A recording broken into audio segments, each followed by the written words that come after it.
Ինչ է նշանակում գազանի թիվը 666։ 666 Շատերի համար այս թիվը թվում է ապագայի գաղտնի կոդ կամ միստիկ նշան, բայց Աստվածաշունչը ասում է. ով միտք ունի, թող հաշվի այդ թիվը, որը մարդու անվան թիվ է։ Սա հուշում է, որ խոսքը գաղտնի մոգության մասին չէ, այլ մի բան է, որը կարելի է հասկանալ։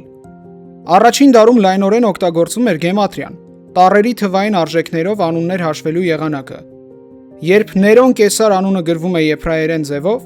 եւ հաշվում գեմատրիայով, ստացվում է հենց 666։ Խոսքը Հռոմի կայսեր Ներոնի մասին է, քրիստոնյաների առաջին մեծ հալածողի, ով իրեն ներկայացնում էր որպես աստվածային իշխանություն։ Բայց կա մի շատ կարևոր մանրուք։ Որոշ հին լատինական ձեռագրերում գազանի թիվը ոչ թե 666 է, այլ 616։ Սա հակասություն չէ, ընդհակառակը, սա հաստատում է բացատրությունը,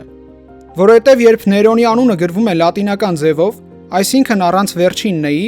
եւ հաշվում գեմատրիայով, ստացվում է հենց 616։ Երկու թվերը տարբեր ձևերով մատնանշում են մեկ եւ նույն անձին։ Բայց հայտնության գրքի նպատակը միայն Ներոնի մասին պատմելը չէ։ Ներոնը ներկայացվում է որպես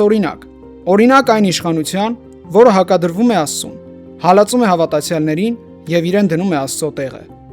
Այդ պատճառով վերջին ժամանակների հակաքրիստոսը չի լինելու պատահական մեկը, այլ կգործի Ներոնի նույն ոգով, բռնությամբ, խաբեությամբ եւ աստվածային հավակնություններով։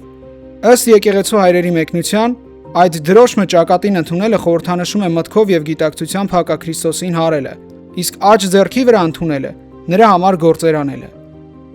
Այսպիսով, գազանի թիվը ոչ թե վախեցնելու համար է, այլ զգուշացնելու,